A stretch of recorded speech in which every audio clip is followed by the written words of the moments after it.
দাইহাট পুরসভায় সম্প্রতি উত্তেজনা সৃষ্টি করেছিল একাধিক কাউন্সিলরের অনাস্থা প্রস্তাব। কিন্তু শুক্রবার সন্ধ্যায় কাটোয়া মহকুমা শাসকের দপ্তরে গিয়ে ৮ কাউন্সিলর তাদের অনাস্থা প্রস্তাব তুলে নেওয়ার আবেদন জমা দেন। মন্ত্রী স্বপন দেবনাথ এবং পূর্ব বর্ধমান জেলার সভাপতি রবীন্দ্রনাথ চট্টোপাধ্যায়ের সঙ্গে বৈঠকের পরই এই সিদ্ধান্ত গ্রহণ করা হয়। মন্ত্রী স্বপন দেবনাথ জানান, নিজেদের মধ্যে কিছু মনোমালিন্য হয়েছিল, কিন্তু এখন সবকিছুই মিটে গেছে। আগামী বিধানসভা নির্বাচনকে সামনে রেখে সবাইকে একসঙ্গে কাজ করতে হবে। এই দিন বিকেলে দাইহাট শহরে ইন্দ্রাণী লজের কাছের একটি বাড়িতে রাজ্যের মন্ত্রী স্বপন দেবনাথ, পূর্ব বর্ধমান জেলার সভাপতি রবীন্দ্রনাথ চট্টোপাধ্যায় এবং বিক্ষুব্ধ কাউন্সিলরদের নিয়ে একটি বৈঠক অনুষ্ঠিত হয়। এই বৈঠকে ভাইস চেয়ারম্যান অজিত বন্দ্যোপাধ্যায়, প্রাক্তন চেয়ারম্যান শিশির মণ্ডল সহ বেশ কয়েকজন কাউন্সিলর উপস্থিত ছিলেন। বৈঠক শেষে ৮ কাউন্সিলর তাদের সই করা অনাস্থা প্রস্তাব তুলে নেওয়ার জন্য আবেদনপত্র নিয়ে মহকুমার শাসকের দপ্তরে যান। ভাইস চেয়ারম্যান অজিত বন্দ্যোপাধ্যায় বলেন, এখন নির্বাচনের প্রস্তুতি নেওয়া জরুরি, তাই আমরা অনাস্থা প্রস্তাব তুলে নিয়েছি। বাকি 3 কাউন্সিলরও শীঘ্রই অনাস্থা প্রস্তাব তুলে নেবেন। জেলা সভাপতি রবীন্দ্রনাথ চট্টোপাধ্যায়ও বিষয়টি নিয়ে মন্তব্য করেন, এটা ছিল দলের অভ্যন্তরীণ মনোমালিন্যের ফল। এখন সবকিছুই মিটে গিয়েছে এবং যিনি বর্তমানে চেয়ারম্যান আছেন তিনি আপাতত পদেই থাকবেন।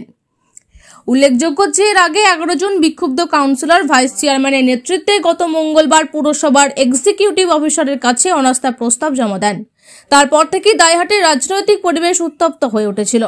তবে বর্তমানে অনাস্থা প্রস্তাব তুলে নেওয়ার পর দলে স্বস্তির পরিবেশ ফিরে এসেছে।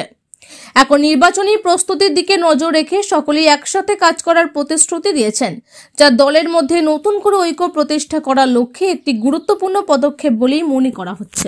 দাইহাটে পুরসভায় একটা অচলাবস্থা হয়েছিল। 11 বিদ্রোহী কাউন্সিলর প্রধানের বিরুদ্ধে অনাস্থা এনেছিল। এখন একটা বৈঠক করলেন, কি হলো? এমনি কিছু না, ওদের মধ্যে সামান্য কিছু ভুল বোঝাই ছিল, সেটা আলোচনা করে ওরা বুঝেছে সবাই। তারা অনাস্থা প্রত্যাহার করার জন্য এসডি অফিসে গেল। এগুলি কি 11 জনেই সই করলো? আজকে দাইহাটে 3 জন উপস্থিত নেই, বাকি যে 8 জন তারা সই করেছে। বাকি 3 জন কাল এলে কালকে তারা মানে এদের মূল দাবিটা কি ছিল সেগুলো তো আমি এখনো ভালো করে দেখিনি, পরে দেখে বলবো।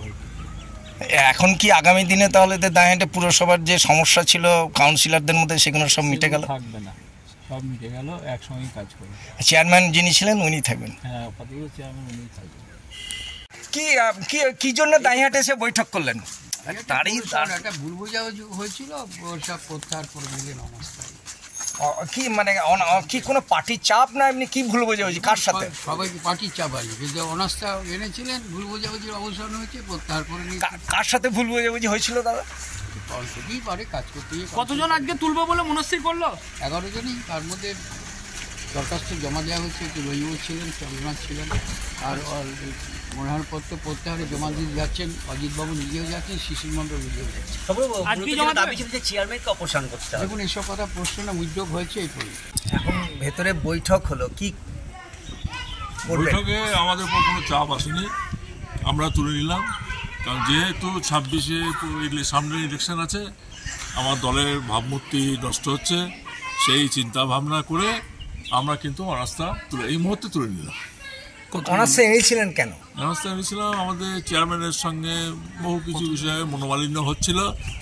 তা আমাদের যারা নেতৃত্ব আছেন, শোভনবাবু, রবিবাবু, ওরা বললো পরে এসে চেয়ারম্যানের সঙ্গে বসে সব ঠিকঠাক করে।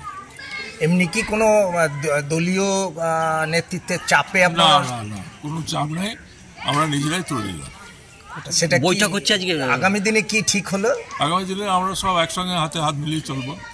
কে আছেন আজকের বৈঠকে? আমাদের বৈঠকে ছিলেন শোভনবাবু, রবিবাবু এবং চন্দ্রনাথ ব্যানার্জি, বোলপুর থেকে উনি এসেছিলেন, উনি ছিলেন। আর কতজন মিলে তুলবেন বলে সিদ্ধান্ত করলেন?